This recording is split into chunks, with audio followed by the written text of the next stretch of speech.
Bueno, pues buenos días. Veo que en el programa está esto anunciado como una conferencia magistral. Como se imaginarán, una conferencia magistral no dura 4 horas. Yo lo pensaba más como una conferencia de 1 hora, hora y pico, luego un break para salir a hacer pipí, llamar al teléfono, cigarrito, lo que se necesite, y luego una interacción más tipo calidad con ustedes, ¿no? Entonces, les están dando unas tarjetitas, porque justo para la parte de taller necesito que contesten una pregunta. Necesito que la contesten de 2 maneras. Anónimamente, o sea, no me pongan sus nombres, por favor. Y con buena letra, para que a la hora que yo las lea no tenga ahí que medio descifrar, y entonces, híjole, no sé qué dice aquí, entonces alguien diga, ay, sí dice tal cosa, ¿no? Y la idea es que la contesten con lo que se les venga a la cabeza, por eso es una tarjetita chiquita, no para que echen un gran rollo, pero lo que les voy a pedir es que me digan qué concepto tienen de género, qué es para ustedes género. Cuando se habla de género, ustedes en qué piensan. Entonces, si quieren empezamos ahorita, por favor, contestando esa preguntita, la recojo y entonces ya empiezo la primera parte de este taller, que sí es una conferencia que voy a apoyarme con mi PowerPoint. Pero ¿qué es para ustedes género? Buena letra y anónimo.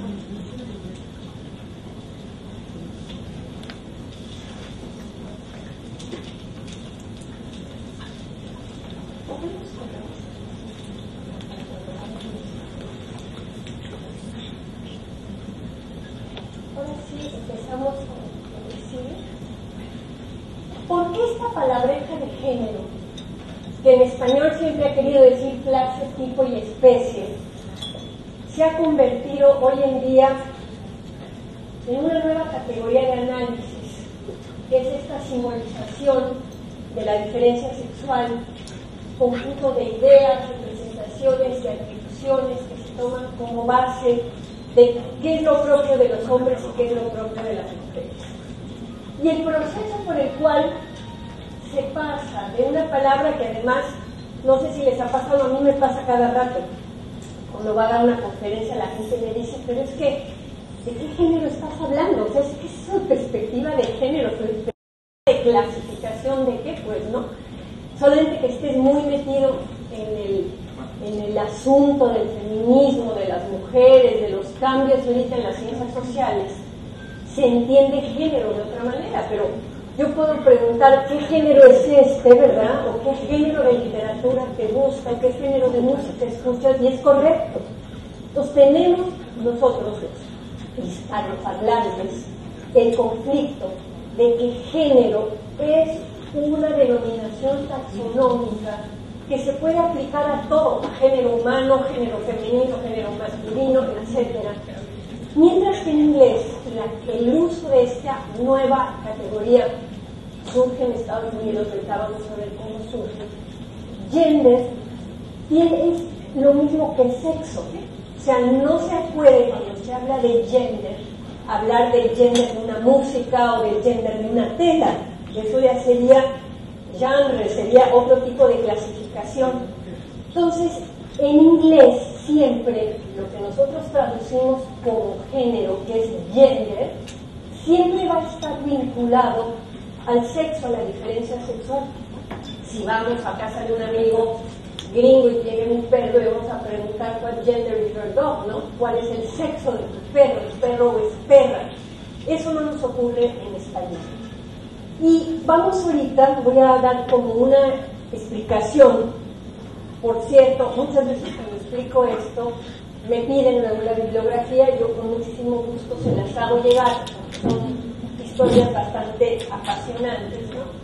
Pero esta idea de que el género es algo distinto que el sexo, porque en inglés durante mucho tiempo gender y sex era lo mismo, y de hecho, si ustedes ahora leen libros que no tengan que ver con esta visión de las políticas públicas y de las ciencias sociales que le están dando a género o al gender una nueva definición, se van a encontrar muchísima bibliografía que género sigue siendo considerado lo mismo que sexo.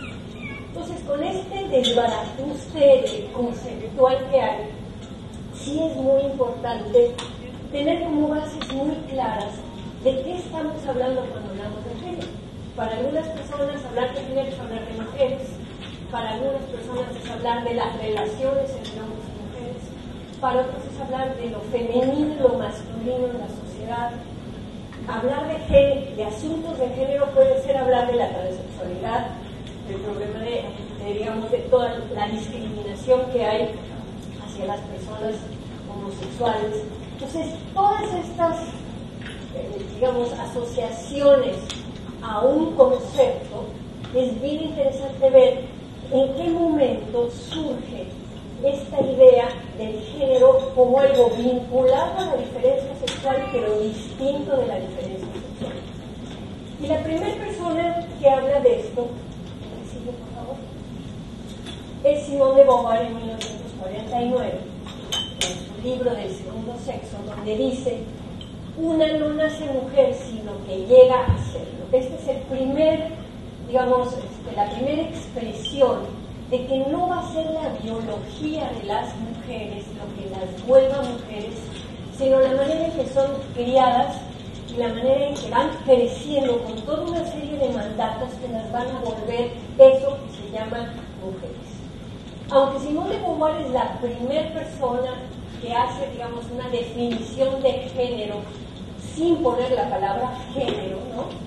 Me voy a ir a en qué momento, muy poquitos años después, unos 6 años después, por favor, en la unidad endocrinológica pediátrica del Hospital Johns Hopkins en la Universidad de Baltimore, hay unos médicos, doctores John Money y la doctora Jing y el doctor John Hanson, que hacen una serie de investigaciones entre 1955 y 1957, en donde ellos por primera vez dicen: el sexo es una cosa y el género es otra cosa. ¿Y por qué hacen esto? A esta unidad endocrinológica pediátrica llegaban casos de niñitos, a veces adolescentes, que tenían problemas con su identidad sexual. Había casos que tenían que ver con cuestiones biológicas, eran niños a lo mejor hermafroditas, pero también se encontraron casos que tenían que ver con otra cosa. Entonces voy a contar uno de los casos, que fue el caso casi paradigmático, que hizo que estos médicos dijeran: una cosa es el sexo y otra cosa es el género. Y es el caso de una pareja recién casada, jovencita, que vivía en una zona muy religiosa en un estado de Estados Unidos. Y con ese tipo de mandatos religiosos de no verse desnudos los hombres y las mujeres, tenían relaciones sexuales como tenían mis abuelos. Yo tengo todavía el camisón de mi abuelita, un camisón padrísimo lleno de encajes, pero con un hoyito aquí abajo, ahí muy pornográficamente, que dice: no es por vicio ni por fornicio, sino por hacer un hijo entre santos sacrificios. Mi abuelita se ponía su camisón, yo creo que miraba al techo, y mi abuelito me hacía el favor, y por eso estoy ahorita con ustedes. Entonces, en esta comunidad había todo un tabú y una prohibición de verse desnudos. Llega esta parejita, la muchacha recién casada, embarazada, a parir al hospital más cercano que les queda de la comunidad, y tiene una niña. Pero la niña viene con una cosa que se llama el síndrome adrenogenital. Esto quiere decir que durante el embarazo las mujeres que tenemos también hormonas masculinas, todos los seres humanos tenemos hormonas masculinas y femeninas, pero en distinta proporción. Pero la sobreproducción de testosterona en una mujer embarazada hace que la criatura que va a nacer, bueno, si es varón, pues nazca muy bien dotado, pero si es niña, lo que ocurre, ahora les voy a hacer, tenemos un plumón para hacer un dibujo pornográfico aquí, ¿sí? Soy muy mala haciendo dibujos pornográficos, así que, pero de todas maneras se van a dar una idea. Digamos, medía el ombligo de la criatura, se medía una pierna y aquí otra, y bueno, porque ya me salió, bueno, sería el pubis, ¿no? Entonces, en general, la niña se ve una pequeña rayita, pero con este síndrome adrenogenital, el clítoris se masculiniza y parece un pequeño pene, se ve algo que sobresale, ¿no? A diferencia de la rayita. Ustedes saben que las comadronas, las parteras, los médicos ginecólogos que atienden a las mujeres, pues de un solo vistazo dicen es niño o es niña cuando nace una criatura. Lo que ocurre en este tipo de casos es que de solamente vista pues se ve que algo sobresale, se piensa que es un pene y dicen es niño. Y bueno, lo envuelven, lo limpian y al rato con cuidado, ya sea la comadrona, la enfermera o el médico, la propia madre, revisa con los pañales,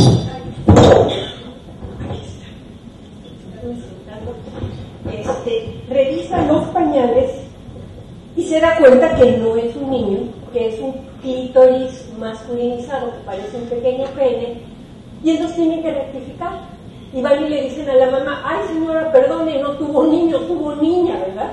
Y pues dependiendo si la señora ya tenía 3 niños y moría de ganas de una niña, pues se pone feliz, pero si era al revés, si tenía puras niñas, ya le habían dicho que un niño y estaba contentísima con el niño, pues se pone, además que entra la desconfianza y me lo cambiaron y arman unas broncas impresionantes. En el caso de la parejita que les cuento, lo que ocurrió fue que no hubo tiempo que le dijeran a la pareja que en vez de un niño habían tenido una niña. La niña había nacido con este síndrome adrenogenital, pero como la mujer se sentía muy incómoda en el hospital, porque entraban, ya saben, los residentes y la querían revisar y todo, y ella tenía todo este horror con respecto a mostrar el cuerpo, le dijo al marido, vámonos ya a las 3 horas o 4 horas del parto, ya estaba agarrando a su bebé, convencida de que era un niño, porque eso me habían dicho, y llegó a su casa. Y evidentemente ignorante de cómo son los genitales masculinos y los femeninos, crió a esa criatura como niño. Y resulta que cuando Juanito tenía 6 años y entra a la primaria, ¿qué ocurre? Bueno, pues que a los 2, 3 meses, 4 meses, empiezan a ver que los compañeritos del salón lo traen en cargo, se burlan de Juanito, no lo dejan jugar bien. La maestra se empieza a dar cuenta que pasa algo con Juanito y llama, digamos, a la psicóloga de la escuela y le dice, oye, averigua qué pasa, por qué los niños estos tratan tan mal a Juanito. Y esta ve quién es más o menos el líder del grupo, se acerca y después de un rato de platicar le dice, bueno, ¿y qué onda con Juanito, no? Y le dice, no, hombre, Juanito es muy tonto. ¿Y por qué es tonto? Se hace pipí encima. Pues resulta que los muchachitos jugaban, y aquí hay varios varones periodistas y a lo mejor también jugaron, a ver quién orinaba más lejos, se agarraban el pene, ¿verdad? Imagínense una niña queriendo competir, pues no se agarraba nada, se hacía pipí encima. Entonces, bueno, el momento en que le dice que se hace pipí encima, la psicóloga dice, a ver que la revise el médico de la escuela. Va el médico de la escuela a revisar a Juanito y encuentran que ¿cuál Juanito? Que es una niña, porque el síndrome adrenogenital, ya fuera del cuerpo de la madre, después de un tiempo, los genitales vuelven a tomar, digamos, su forma natural y ya se equilibra hormonalmente esa criatura. Entonces tú tenías una niña de 6 años, convencida de que era niño, ¿verdad? Y además, imagínense tratar de convencer a un niño de 6 años que no es niño, sino que es niña. En los años 50, donde más las prohibiciones de juegos, de todo era brutal. Pues casos como este llegaron a esta unidad endocrinológica.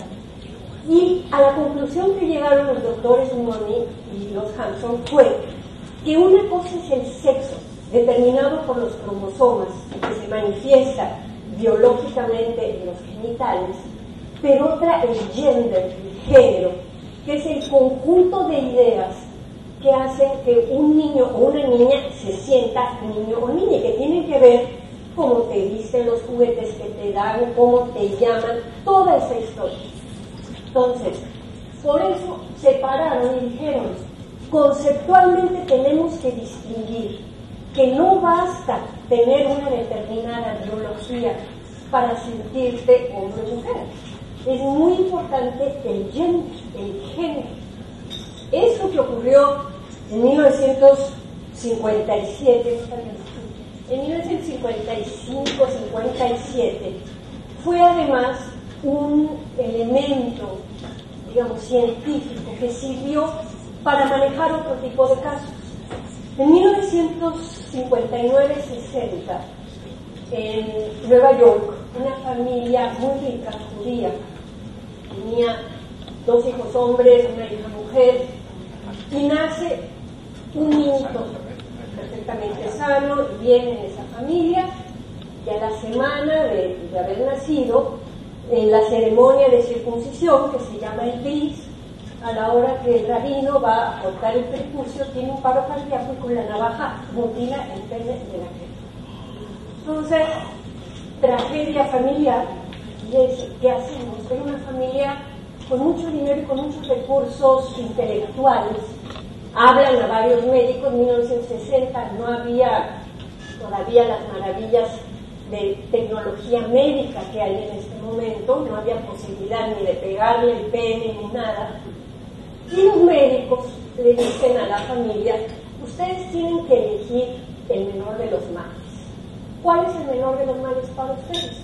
Tener un hijo sin pene o tener una hija que no va a poder parir hijos, pero que por todo lo demás va a ser como una mujer. Y la familia decide que el menor de los males es esa mujer que no va a poder parir hijos, pero que en todo lo demás va a ser como una mujer. Y van a la clínica esta, donde los médicos les avisan, bueno, que va a haber todo un proceso de darle hormonas desde la infancia, sobre todo en la adolescencia, se le va a construir una vagina, como ahora se hace con las personas transexuales, pero estamos hablando de 1959, 1960, y desde que es chiquita, a esta personita se le dice, bueno, cuando tú naciste, tuviste un problema, y tú no vas a poder tener hijos, pero los vas a poder adoptar y tienes muy buena dote, y en efecto, va creciendo una muchachita a la que se casa, tiene 2 hijos adoptados, la familia era muy rica, tiene muy buena dote, ¿verdad? Y así como en las telenovelas, cuando la mamá está a punto de morir, ella tiene 36 o 37 años, estas cosas que hacen mucho los gringos, que luego escriben sus historias, ¿no?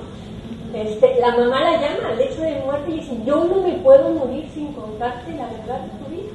Entonces le cuentas que tú, que naciste niño, que tal. Y la chava le dice, mamá, digo, aliviánate, digo, yo me siento muy bien, mujer, estoy enamorada de mi marido, tengo 2 hijos, pues hiciste lo que tenías que hacer, ¿no? Y digamos, ese caso es un caso importantísimo también, y que más sirvió en paralelo para todo lo que fue después los procesos de los transexuales, de convertirse en transexuales, en qué momento dan las hormonas o no, cómo se hace que un ser humano que nace macho y que lo más común es que de macho pase a ser hombre, si en un momento determinado no se siente hombre y se siente mujer, ese macho cómo lo transformas a que se acerque más a una figura y un aspecto de mujer. Bueno, el caso es que, digamos, esta categoría de separar lo biológico de todo lo que podríamos llamar lo cultural, lo social, la crianza, ¿qué es lo que nos viene a mostrar? Ahora sí, por favor, aquí sigue. Primero, nos muestra que los seres humanos somos seres biopsicosociales. Lo bio es la carne, lo psico sería el inconsciente y lo social es la mente. Por eso cuando se habla de género, no solamente hablamos de roles, ¿no? Porque un rol no puede cambiar. Yo puedo tener ahorita el rol de maestra y quedarme a la conferencia que van a dar en la tarde y entonces puedo tener el rol de alumna. Y de repente yo puedo tener con mi hijo el rol de madre, pero el rol de amiga o de compañera con otra persona. Los roles son intercambiables, las identidades no. Y hubo un último caso que les quiero platicar un poco para que vean por qué estoy hablando de que somos biopsicosociales. Y ese ocurrió en 1963.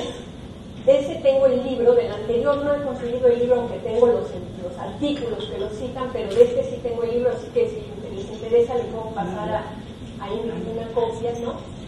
Y es la historia en Canadá, en Winnipeg, de una mujer que tiene un par de gemelitos hombres, se llaman Brian y Bruce. Y estos dos hombres nacen perfectos, etcétera, etcétera, y cuando tienen 10 meses, el pediatra dice que hay que hacerles la circuncisión porque están teniendo infecciones urinarias y porque es más sano, etcétera, etcétera. Y los llevan al hospital, ya no es el rabino con la navajita, pero ocurre algo similar. Agarran al primer chavito y con un aparato eléctrico con el que se hacían las circuncisiones, en el momento en que le van a hacer la circuncisión, hay una descarga en el hospital y le achicharran todo lo que les coge. Entonces la mamá también queda alucinada, dice al segundo no me lo tocan, agarra a sus dos chavitos y se los lleva a su casa. Y ella no sabe qué hacer, ¿no? Lo sigue tratando como chavito, ¿no? Es en Winnipeg, Canadá.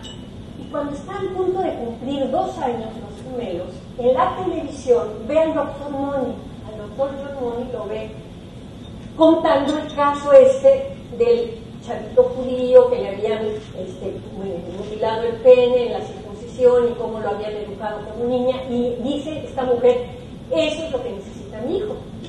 Y de Canadá se va a Baltimore, busca al doctor Money y le dice, doctor, a mí me pasó esto con un chavito. No se preocupe, fácilmente, mire, a partir de ahora el chavito que le había pasado se llamaba Brian, eran Bruce y Brian. Brian, el nombre más parecido en mujeres es Brenda, pues usted lo voy a llamar Brenda, lo empieza a vestir como niña, juguetes de niña, ¿no? Y hacer todo el proceso.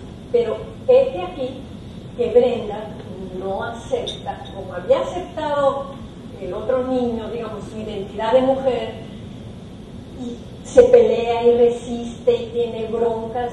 El libro no lo pude traer porque lo tenía fotocopiando en la universidad porque igual no está también para otra cosa, pero trae las fotos y es muy impresionante cómo tú los ves a los dos, al niño y a la niña, ¿no? Y la niña todo el tiempo queriendo jugar con los juguetes del niño. Le empiezan a dar hormonas a partir de los 10, 11 años, que salen pechos, ¿no? Con las hormonas femeninas, y cuando tiene 14 años ya es el momento para empezar a hacerle la vagina artificial. Y la chavita todo el tiempo ha estado viendo al doctor Money y lo odia y lo detesta, y ella no es así marimacho, no le gusta para nada las cosas femeninas, ¿no? Y a los 14 años que le dicen, bueno, pues te vamos a hacer esta operación para que seas una mujer completa, la chavita dice, si ustedes me operan, yo me suicido. Y la mamá vuelve a decir, hay que decirle la verdad. Y entonces le dicen la verdad. Y la verdad es, te pasó esto, tú eras niño, etc. Entonces el muchachito lo que dice, pues no estoy loco. Toda la vida me he sentido hombre. ¿Cómo nos iba a sentir hombre? Ustedes saben además la comunicación brutal que hay entre los gemelos, ¿no? Que tienen entre ellos casi un lenguaje y todo, y los bañaban juntos y se jalaban uno así al otro y hacían. Y de repente a los 2 años te visto de mujer y te llaman mujer, pues la pobre chavita estaba con los cables cruzados. Por eso, esto de que los seres humanos somos seres psicosociales, eso se acaba de comprender con este tipo de casos. Es decir, en el inconsciente, Brenda Bryan, ¿no? Tenía muy claramente el que era hombre, tenía ya su identidad de hombre. Les voy a decir a ustedes que saben viajar en internet. Ella luego, a los 15 años, decide que prefiere ser un hombre mutilado a ser una falsa mujer. Y el caso de él es un caso que circula mucho en internet, que lo han estudiado los psicoanalistas y todo el mundo, y es el caso David Reimer, si lo quieren buscar. David Reimer. Entonces, el muchacho a los 15 años le tienen que hacer una mastectomía para quitarle los pechos, empieza a tomar hormonas masculinas, y a los 21 años se casa con una chica que ya tenía 3 hijos de otro matrimonio. En el libro salen las fotos del matrimonio, pero a los pocos años la mujer lo deja y él acaba suicidándose. Es una historia bastante trágica, pero en términos, digamos, conceptuales, lo que sirve es para instalar una discusión de que no nada más somos carne y mente, sino que hay algo que se llama inconsciente, ¿verdad? Creo que todos sabemos de nuestro inconsciente, por ejemplo, con los sueños, ¿no? Yo siempre digo que a mí me encantaría irme a la cama y soñar que George Clooney se enamora de mí y me diga, ¿y qué pasa? Me voy a la cama, me duermo y sueño que voy en un avión, que está a punto de caerse y amanezco todas así, o tengo unos sueños así, pero no sueño lo que quiero soñar, sino que en mi sueño aparecen restos y aparecen vivencias y aparecen temores que he tenido y que están ahí de alguna manera latentes, una información que está en una parte de nuestra mente a la que no tenemos acceso de manera voluntaria. Entonces, esto de que los seres humanos somos seres biopsicosociales, ¿no? Que hay algo que tiene que ver con nuestra estructura biológica, pero también hay algo que tiene que ver con nuestro inconsciente, aparte de lo social, que son los mandatos que podemos de alguna manera racionalizar, es muy importante para entender las cuestiones de género. Por ejemplo, para entender todo el tema de la transexualidad, ¿sí? ¿Por qué hay personas que biológicamente siendo hombres y mujeres, qué les pasa para que se sientan del otro sexo? Bueno, resulta que hay una psicoanalista francesa que se llama Françoise Dolto, que habla de la imagen inconsciente del cuerpo, que se puede construir de muchas maneras. Yo les voy poniendo aquí los nombres.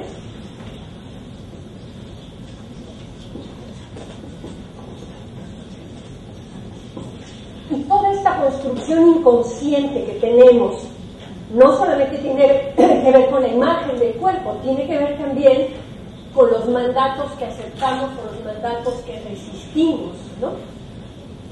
Entonces, por eso, una de las primeras claves interpretativas con respecto al género es entender que es algo mucho más complicado que simplemente el rol de la mujer o el rol del hombre. Es una cosa que pasa desde por la orientación sexual, por el tipo de cosas que nos gustan, por cómo nos sentimos y nos relacionamos. La que sigue, por favor. Por eso es que como los seres humanos somos seres biopsicosociales, tenemos género en el cuerpo, tenemos género en la psique y hay género en las relaciones sociales, ¿no? Y por eso yo siempre digo que el género es un filtro a través del cual vemos el mundo. Todos tenemos anteojos de género. Hay anteojos más conservadores que consideran que las mujeres son para estar en su casa y solamente ocuparse de su familia. Y hay anteojos más modernos y hay anteojos posmodernos, o sea, hay de todo, pero todas las personas tenemos una idea de qué le tocan a los hombres y le toca a las mujeres. Esas ideas las podemos clasificar también históricamente. En México, nuestro país, por ejemplo, hay zonas del país, ustedes váyanse a un pueblito, por ejemplo, una ranchería, y la idea de género puede ser una idea de género del siglo XIX. O sea, la mujer en su casa, en la cocina, el hombre afuera, en fin, todas las valoraciones de qué le toca a los hombres y qué le toca a las mujeres pueden ser del siglo XIX. La mayoría del país vive con ideas de género del siglo XX y tenemos algunos grupos, en general son grupos ilustrados, universitarios y ciertas profesiones como el periodismo que está muy atento a todo lo global y lo que pasa, por ejemplo, en donde puede haber perspectiva de género del siglo XXI, en donde ya no se piensa en una esencia de mujer y una esencia de hombre, sino que se entiende que hay muchas maneras de ser mujer y muchas maneras de ser hombre, ¿no? Entonces, esto de que el género es un filtro a través del cual vemos el mundo, también es una forma en la que nos relacionamos. Si vamos dos amigas y vamos a salir del salón, yo no me fijo, a lo mejor yo empujo la puerta y salgo primero, o a lo mejor ella empuja la puerta y tal. Pero si voy con un hombre, es muy probable que yo me frene para que él me abra la puerta o que él se adelante. Son cosas que las hacemos en automático a veces, sin darnos cuenta, pero nos vamos a portar distinto. Si estamos en un grupo solo de mujeres, así estamos en un grupo mixto. Y los hombres también se van a portar distinto. Si están solo los cuates, así de repente hay mujeres. la que sigue. Ahora, fíjense qué cosa bien interesante. La sexuación, o sea, lo que nuestros cromosomas marcan, la diferencia sexual, es igual. Si vemos, si encueramos a unos noruegos, si encueramos a unos árabes, si encueramos a unos mexicanos, pues todos los hombres van a tener pito y todas las mujeres vamos a tener vagina y clítoris. Pero el género, lo que se considera propio de cada sexo, va a ser muy distinto entre los escandinavos, los islámicos y los mexicanos. Ahí es donde vemos cómo el género es una construcción cultural y todos construimos género a partir de nuestras ideas de qué son los hombres y de qué son las mujeres. Y ocurren cosas divertidísimas, oigan. Fíjense, en 1973 o 74, la FAO, que es esta instancia de Naciones Unidas sobre comida y agricultura, Food and Agriculture Organization, tiene su sede en Roma. Pues en 1974, más o menos, lo que hizo fue un mapa de cómo estaban las comunidades más pobres en África. Y eligieron, o sea, las 20 o 30 comunidades realmente en donde había muchísimos indicadores de pobreza, para hacer un proyecto piloto que potenciara todo el tema de la agricultura. Entonces, la FAO consiguió que la Fiat, esta compañía italiana de autos, les fabricara unos tractores chiquititos especiales para el clima húmedo de África, y llegaron a estas 20 o 30 comunidades con una dotación de 50 tractores, ¿verdad?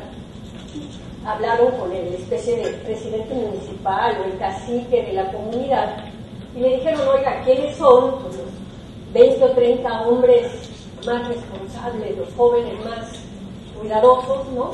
Entonces llegaron ahí los jóvenes que se enseñaron a manejar los tractores, ¿no?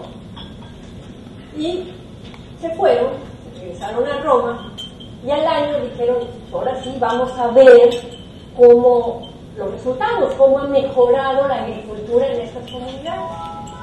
Pues resulta que regresan, ¿y qué creen que había pasado? Los muchachos jugando carreras con los tractores. ¿Por qué?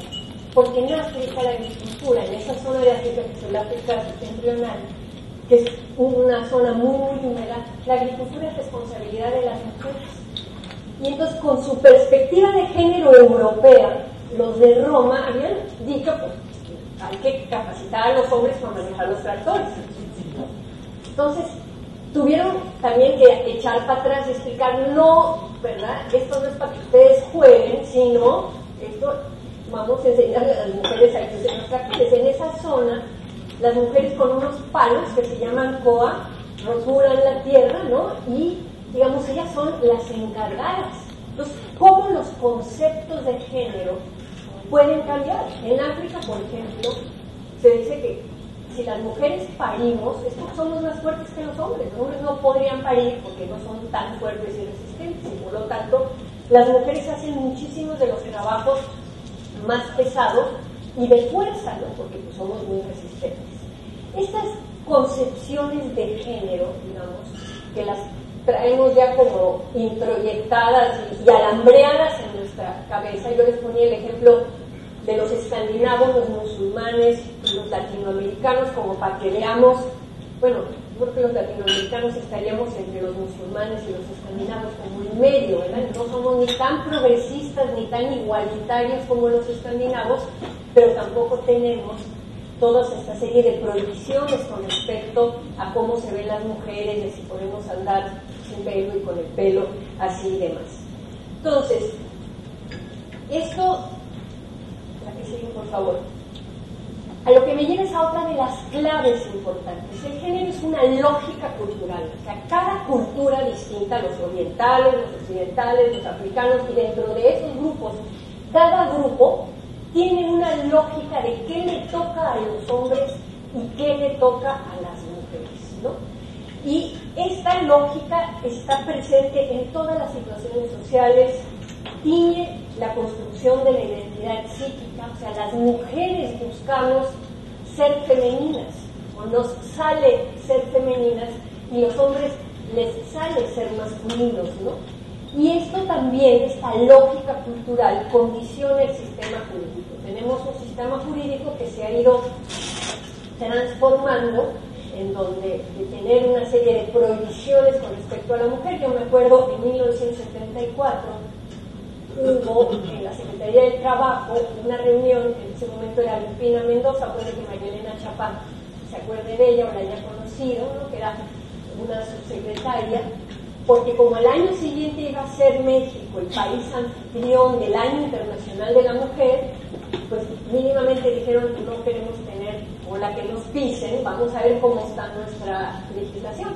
Bueno, en 1974, por ley, la mujer que quería trabajar y que era casada necesitaba el permiso escrito en el mayor para ir a trabajar.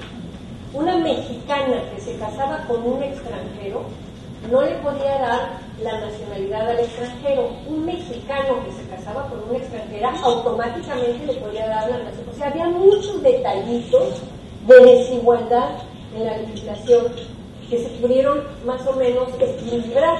Hubo dos temas que no se pudo modificar: el del comercio sexual, que no hubo forma de que se regulara, y el trabajo doméstico, de las empleadas domésticas, que hasta la fecha, y ahorita esta semana todavía está la reunión en la Organización Internacional del Trabajo en Suiza, en donde el punto 4 de la agenda es el de las trabajadoras domésticas, porque según la Ley Federal del Trabajo, el trabajador doméstico en nuestro país tendrá el tiempo suficiente para tomar sus alimentos y su descanso durante el año.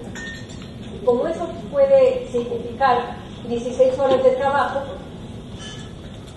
no hay algo que reglamente el horario. Entonces ahorita hay toda una discusión, pero bueno, me estoy yendo por las ramas. Quisiera regresar a esto de la lógica cultural, porque además en nuestro propio país, con la riqueza de la diversidad cultural indígena que tenemos, hay distintas prácticas entre los zapotecos, entre los yaquis, ¿verdad? Y podemos ir a los distintos grupos y ver que las ideas, aunque pueden ser similares, porque hay una raigambre cultural compartida, pero hay especificidades, ¿no?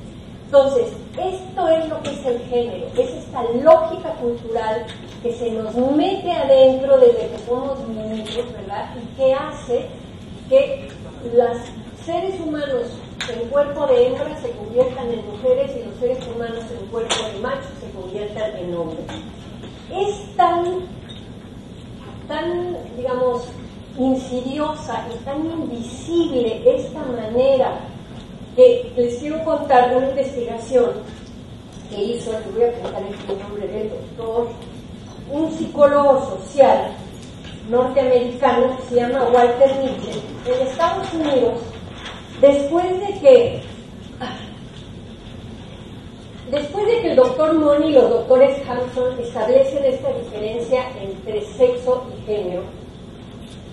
Esa diferencia empieza a circular mucho en el campo psicomédico de la psicología médica y se usa para atender estos casos que les dije. Pero ¿qué ocurre? Que a finales de los años 60, 68, 69, se da la segunda ola del movimiento feminista. La primera ola del movimiento feminista había sido a finales del siglo XIX, que eran las sufragistas que buscaban el voto, ¿no? En algunos países fue a principios del siglo XX, y esta ola lo que quería era los mismos derechos de los hombres. Quería tener el derecho de ir a la universidad, tenía el derecho de tener propiedades, tenía el derecho de votar, de ser considerada ciudadana. Pero luego hay una segunda ola del feminismo. Esa segunda ola del feminismo, que se da a finales de los años 60, principios de los 70 en Estados Unidos, en Europa, en México es a finales de los 70, que también surge. ¿Qué es lo que plantea esa segunda ola? Plantea que no solamente la igualdad en el mundo público, sino también la igualdad en el mundo de lo privado. Y se mete en temas complicados como el tema de la sexualidad, ¿no? Es decir, bueno, pues también las mujeres tienen derecho al placer, es horrible la doble moral, porque las mujeres estamos divididas en putas y decentes, porque los hombres, si tienen muchas actividades sexuales, se cuelgan una medallita, y porque si tú tienes muchas actividades sexuales, lo que haces es que afectas tu reputación de mujer decente, y se metieron a discutir todo el tema del trabajo doméstico, ¿no? Piensen que eran sociedades, Estados Unidos, las de Estados Unidos y las de Europa, en donde la mayoría de las mujeres universitarias o profesionistas pues no tenían empleada doméstica, no era como el caso de México, en donde hasta la fecha hay muchísima ayuda en la casa, una señora que viene una vez por semana o una empleada de base o lo que sea. En Europa y en Estados Unidos no, porque resultaba muy caro. Entonces, todo el tema de que yo salgo a trabajar igual que mi marido, a dar clases a la universidad y regreso, y él se sienta en la tele a ver el béisbol o fútbol, y yo me tengo que poner a cocinar o eso, fue uno de los elementos que desató también esta segunda ola. Pero además esta segunda ola, ya la mayoría de las feministas que la iniciaron eran universitarias. Y lo que hubo fue un proceso de transmisión, para seguir el consejo de Mónica y no hablar de contagio, ¿verdad? Un proceso de transmisión de este concepto de género que estaba originalmente en el campo psicomédico al campo de las ciencias sociales. Entonces las mujeres empezaron a preguntarse, bueno, ¿cuál es la verdadera diferencia entre hombres y mujeres? ¿Es una diferencia de cerebro? ¿Es una diferencia biológica? ¿Hasta dónde la diferencia biológica entre hombres y mujeres es lo que determina que haya desigualdad social? La pregunta fue, ¿por qué la diferencia sexual produce desigualdad social? Eso fue lo que se preguntaron muchas veces. Y el concepto de género lo empezaron a usar. Y empezaron las sociólogas, las psicólogas, las antropólogas, ¿no? Y encontraron muchísimas cosas. Por ejemplo, yo que estudié antropología, me conozco mejor la historia de las antropólogas y un poquito de las psicólogas sociales, pero las antropólogas dijeron, a ver, vamos a revisar todas las investigaciones de todas las culturas del mundo, qué nos dicen de qué es lo que les toca a los hombres y qué es lo que les toca a las mujeres, cómo está el género en esas sociedades. Y encontraron una cosa chistosísima, y es que, por ejemplo, todo lo que son sociedades del sudeste asiático, tejer canastas es una actividad exclusivamente de las mujeres. Entonces, las antropólogas llegaban y preguntaban, bueno, pero explíqueme por qué tejer canastas solo lo pueden hacer las mujeres. Y las veían como marcianas. Bueno, ¿no se da cuenta que somos distintos hombres y mujeres? Pues tejer canastas es solo para las mujeres. Y luego se iban a África, en donde tejer canastas solo lo hacen los hombres, porque más salen de cacería y en las canastas se echan ahí las presas, ¿no? La misma pregunta, ¿por qué solo los hombres pueden tejer canastas? Porque somos distintos, ¿no? En México, tejer canastas no tiene género. En nuestras comunidades indígenas hay hombres y mujeres que tejen, ¿no? Y nos puede sonar raro, entonces lo que se dieron cuenta es que las actividades en sí no son inherentemente sexuales, sino que hay todo un simbolismo que se deposita en ellas, ¿no? Entonces, tejer canastas para unas sociedades es solo mujeres, para otras es solo hombres, pero para un gran sector de sociedades es intersex. Y empezaron a revisar cuáles eran las cuestiones, ¿no?, exclusivas de un sexo. Bueno, resultó que exclusivo de los hombres es el hecho de inseminar, ¿no?, de fecundar a una mujer. Y exclusivo de la mujer es concebir, gestar y parir. Y todas las demás actividades van a depender del físico de la persona. O sea, cargar algo va a depender. Si el señor es un señor chaparrito y flaquito y el otro es una Soraya gigantesca, pues la Soraya va a levantar y va a hacer lo que se le pegue la gana. Y esto llevó, fíjense qué interesante, a que en cierto tipo de sociedades como los países europeos y escandinavos y demás, se empezara a plantear que los trabajos deberían de estar borrado el género, que tendrían que ser neutrales al género, que en vez de decir necesito cargador, lo que se tiene que decir es necesito persona capaz de cargar 100 kilos. Bueno, van a llegar probablemente un 95% de hombres capaces de cargar eso y un 5% de mujeres. No sabemos, ¿no?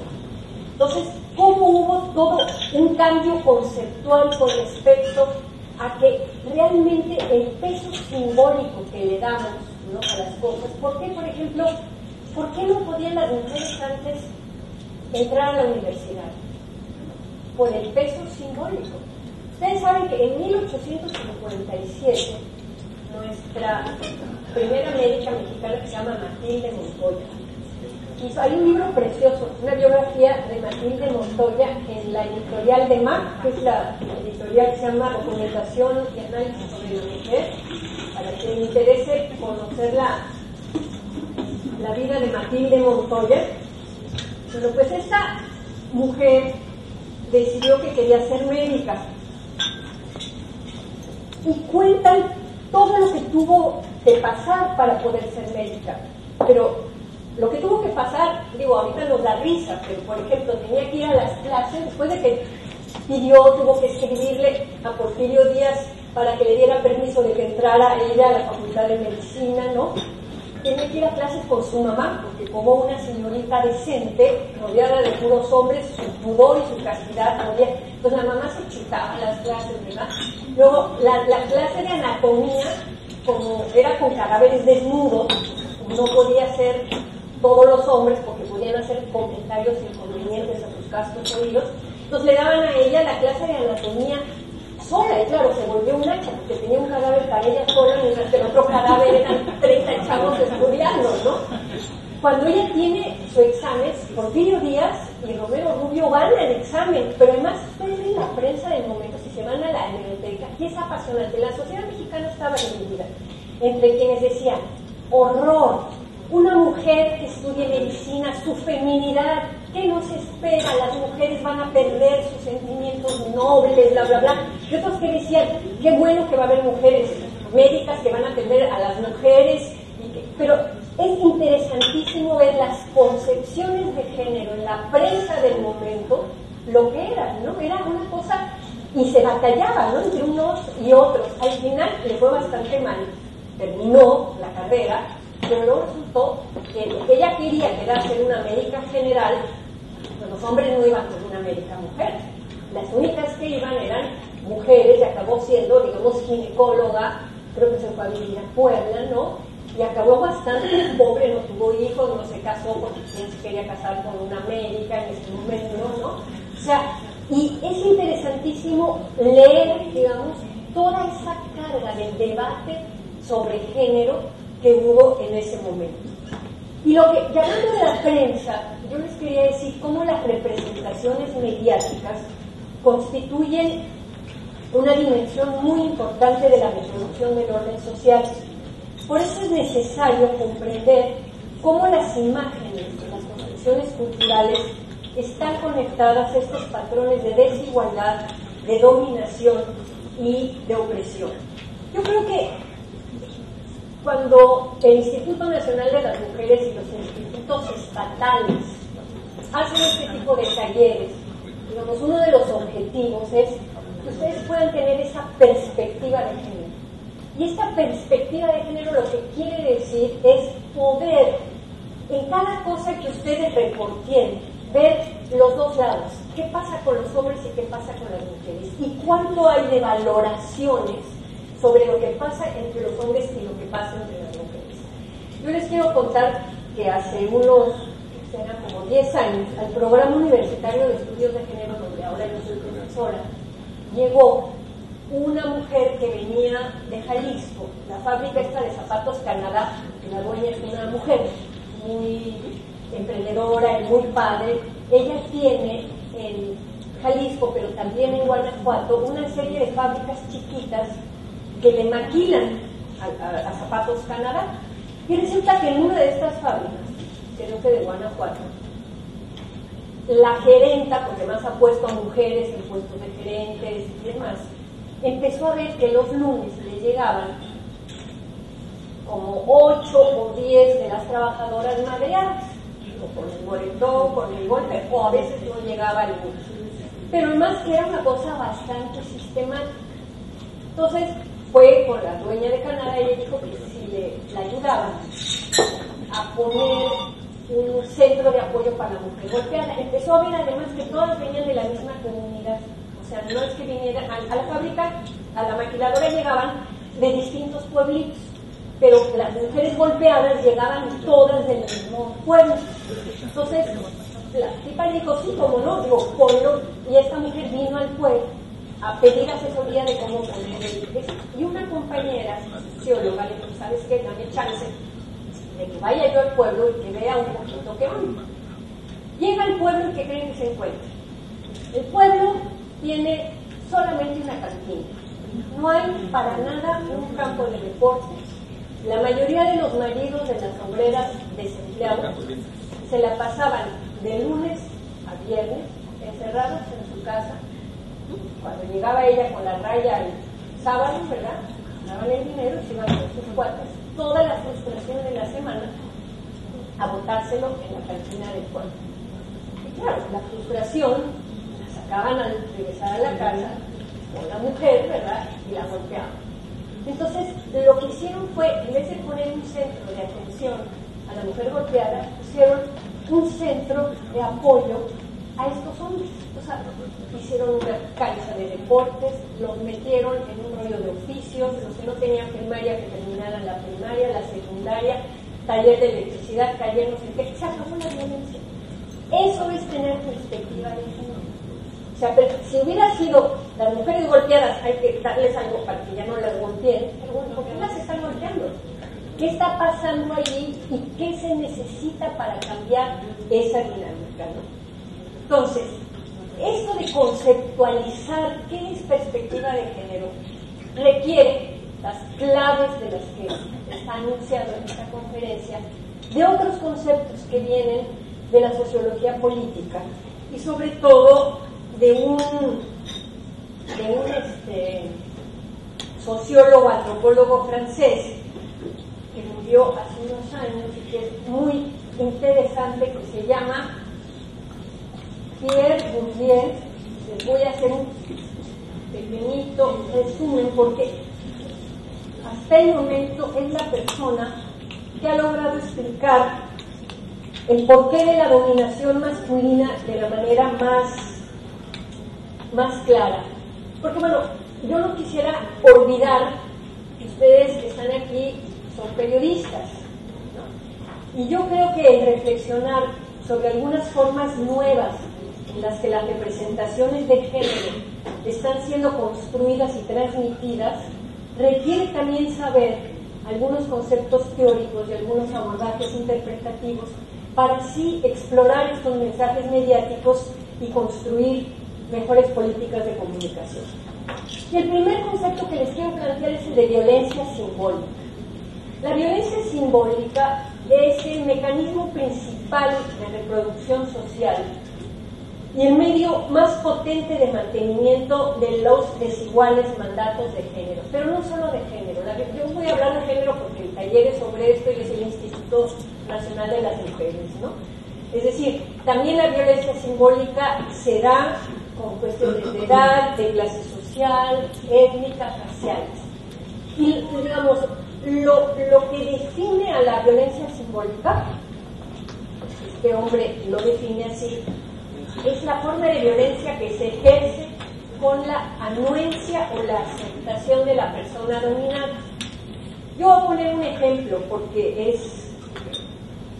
es el ejemplo, digamos, que a mí me impactó mucho cuando estaba yo en la escuela de antropología, y que tiene que ver con el racismo. Ustedes saben que nuestra sociedad es una sociedad muy racista, en donde no es lo mismo ser güerito que ser prietito, en donde incluso en las familias hay distintos matices de si es moreno claro, si no es moreno claro, si es moreno oscuro, si la abuelita prefiere a ese porque es más güerito, chin, qué lástima, salió morenito, chin, qué padre, salió güerito, o sea, todos esos comentarios. Yo cuando estudiaba en la Escuela Nacional de Antropología e Historia tenía a la compañera más guapa de toda la escuela, que era una veracruzana, bueno, que era un juego espectacular y que todos los hombres de la Escuela de Antropología andaban tras de ella, todos, así que iban con ella. Y ella era medio displicente, era muy consciente de que era guapa. Era muy morena, pero bueno, era espectacular. Llegó de visita un estudiante suizo. que era horrendo, pero horrendo es poco, era casi albino, horrendo. Además era sangrón, era mamón, no tenía el menor chiste, no sabía bailar, nada, era así una nata. Bueno, pues que se la liga. Y entonces, yo me acuerdo, me choca, ¿no? Me llevaba muy bien con ella, entonces llegué y le dije, oye, ¿cómo le haces caso a Johannes? Es tonto, es feo. Ah, pero es que nuestros hijos van a salir menos morenos que ellos. Se casó con el personaje. Los hijos sí salieron menos morenos por la mezcla, pero también no salieron tan guapos como él. Digo, porque el señor era bastante feliz, ¿no? Pero es esta cosa de, y las mujeres, o sea, hay muchísimas mujeres que uno de los temas de lucha importante que ha sido el ponerle palabras a la violencia hacia las mujeres, ¿no? Y cuando los grupos que trabajan con las mujeres que reciben violencia, bueno, ha habido en los últimos años un cambio, pero hace 20 años o hace 30 años, cuando algunas de las compañeras feministas se acercaban a una mujer golpeada, maltratada, era, mi marido no me pega porque me quiere, tú no te metas, ¿no? O sea, eso era, y todavía en algunas comunidades, en algunos casos, hay esa reacción, ¿no? Pero la violencia simbólica, yo les estoy poniendo dos ejemplos muy burdos. La violencia simbólica quiere decir que las personas aceptamos los mandatos culturales sobre la feminidad y sobre la masculinidad a costa de nosotros mismos. Y la violencia simbólica no la viven solamente las mujeres. Por ejemplo, uno de los mandatos de la masculinidad, esto lo estudia muy bien Bourdieu, y dice, por ejemplo, cómo la masculinidad y los valores de la masculinidad y la virilidad tienen que ver con el honor, con la fuerza y con el arrojo. Y cómo los hombres, entre ellos, tienen que estar demostrándose pues, que no son collones, que no son maricones, que no son culeros y que hacen cosas para eso. Entonces, una de las maneras es, por ejemplo, el desechar las medidas de seguridad. Yo no me pongo casco, yo ando en mi moto, pero sin casco, o los albañiles, por ejemplo, que hacen cosas de repente muy arriesgadas para que sus compañeros les aplaudan qué tan hombres son. La violencia simbólica funciona, por un lado, por las mujeres, en el sentido, lo decía varias aquí cuando estábamos subiendo la exposición de Mónica, ¿no? De aguantarse cosas por abnegación femenina. O sea, es el modelo de feminidad en el cual hemos crecido, es un modelo en que las mujeres tenemos que ser buenas, abnegadas, sacrificarnos, dejar la mejor pieza de la comida pues, para el marido, para los invitados, para los hijos, y tú al final, ¿no? Esa es la imagen de feminidad. Y la de los hombres, este rollo de estar todo el tiempo demostrando que son hombres y arriesgándose, yéndose a golpear o yendo a hacer, descuidándose. Hay todo un análisis, por ejemplo, de cómo los hombres no cuidan su salud, porque esas son mariconadas, en el al médico, digo yo, o sea, que no están gravísimos, o ya la próstata les estalló, ¿verdad? Entonces van a que les hagan su chequeo de próstata, y nosotras también muchas veces posponemos ir al papá Nicolau, porque bueno, primero hay que llevar a los hijos al médico, ¿no? Y o no hay dinero, o no hay tiempo, y entonces por razones distintas, los seres humanos, por la violencia simbólica, nos infligimos cosas, pero porque compartimos ese esquema, ese mandato cultural. O sea, mi amiga guapísima, ¿verdad?, estaba convencida del mensaje racista, de que es mejor ser güero en esta sociedad que ser moreno. Y ella evidentemente quería lo mejor para sus hijos, lo mejor entendido como una mezcla que les permitiera ser menos morenos que ella. Y eso que les pongo yo de ejemplo de racismo lo pueden ustedes empezar a ver y a formular con toda una serie de elementos. Clase social, la cantidad de gente desempleada o pobre que dice, pues es que no hay trabajo, o es que yo no estoy suficientemente capacitado, y no ven que el sistema económico en el que estamos, ¿no?, neoliberal impresionante, es un sistema injusto que no da alternativas a los seres humanos. Pues cargarte tú, digamos, porque compartes esa visión de quienes dominan la sociedad, ¿no?, por clase social, por edad, tal, eso es violencia simbólica, ¿no? Pasamos se puede hacer para enfrentar? ¿Cómo contrarrestar la inequidad y el sexismo? Yo voy a hablar básicamente de género, no voy a hacer algunos ejemplos, tocar otras cosas. Por ejemplo, en los mensajes mediáticos. Es necesario usar una serie de conceptos analíticos para ir más allá del debate. Y cuando hablamos de diferencia sexual, o sea, de hombres y mujeres, en general nos parece natural que a las mujeres les gusten ciertas cosas y natural que a los hombres les gusten otras. Y aquí es donde yo les quería contar la investigación esta que hizo este médico Walter Mitchell en California, el psicólogo social. Como el nombre. Él pertenecía a un grupo de la Universidad de Berkeley que había estado haciendo investigaciones sobre las diferencias entre hombres y mujeres. Su jefa, que tiene el libro más famoso sobre las diferencias entre hombres y mujeres, se llama Eleanor Maccoby, y esta mujer, su gran hallazgo, después de estudiar series de hombres y de mujeres de distintas clases sociales, de distintas edades, y ver en términos psicológicos cuáles eran las características más típicas de los hombres o más típicas de las mujeres, qué diferencias había, encontró una cosa muy chistosa. Encontró que las personas más creativas, más audaces y más satisfechas con su vida eran las que estaban en los extremos, lo que se podrían llamar las mujeres masculinas, no porque fueran lesbianas, sino porque esta es una investigación de los años 60, era la que quería ser, no sé, piloto de carrera en un momento en que nadie quería ser piloto de carrera, y los hombres femeninos, que era el que quería ser modisto o peluquero cuando tenía también asociado todo este tema de que esas son mariconerías, ¿no? Entonces, Walter Mitchell, después de que se hace esta investigación que duró muchos años, dice, bueno, pero ya son seres adultos, hay que ver qué pasa con los niños, o sea, en qué momento aparece la diferencia entre niños y niñas, porque cualquiera de nosotros, digo, nada más con vernos, sabemos pues que sí, en efecto, hombres y mujeres somos distintos, reaccionamos distintos, y si vemos jugar a niños entre 4 o 5 años, ¿verdad?, está muy claro que niños y niñas son distintos. Entonces este cuate agarró niños que todavía no caminaban, estaban alrededor del año, unos meses antes y unos meses después, y se encontró que ya de alguna manera estaban como predispuestos las niñitas a las muñecas y los niñitos a los cochecitos.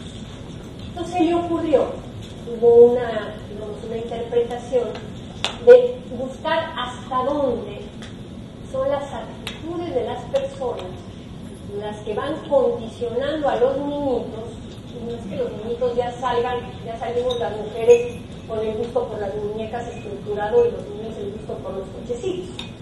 Y hizo una investigación espectacular. En el hospital que da servicio a Berkeley Stanford en California, convenció, tenía un piso de cunero, convenció al hospital que le permitiera durante 10 meses llevar a todos los grupos representativos de California a que hicieran una observación de los bebés. Entonces, si en California hay, aparte de los gringos, mexicanos, llevó polacos, llevó coreanos, llevó culturalmente todo eso, por clase social, llevó empresarios ricos y llevó, ahora sí que indigentes de la calle, por edades, llevó a los chavos de secundaria y llevó a los de la tercera edad. Hizo todas las diferencias, ¿no? Y estuvo llevando en las mañanas y en las tardes 1 hora al cunero a las personas. Cada cunita tenía una libreta en donde la gente podía llegar, podía cargar al bebé y tenía que escribir qué le parecía ese bebé. Pero había una trampa maravillosa. Las enfermeras, cuando veían que ya era las 11 la hora que iba a llegar este cuate, a todas las bebés niñas les ponía una cobijita azul y a todos los bebés niños les ponía una cobijita rosa. ¿Y qué pasaba? Que la gente se iba con la pinta del género de la cobijita. Entonces llegaban a la cuna donde había una niña cobijita azul y decían, ¡qué muchachito más dinámico! Miren, qué fuerte, fuerte, dinámico, listo. Iban a donde estaba un niño con cobijita rosa, le hablaban con la voz más baja. ¡Ay, qué linda muchachita, qué femenina, qué tierna, no sé qué! Entonces fue impactante porque además, como hacen los gringos, cuando terminó la investigación al año, salió en la tele, dando los resultados de la investigación. Como todo el mundo conocía a alguien que hubiera ido allí, bueno, fue darse cuenta cómo tenemos tan metido el tema del género que simplemente rosa o azul despiertan actitudes distintas. Imagínense una criatura, como el caso de la familia judía, del rabín y demás.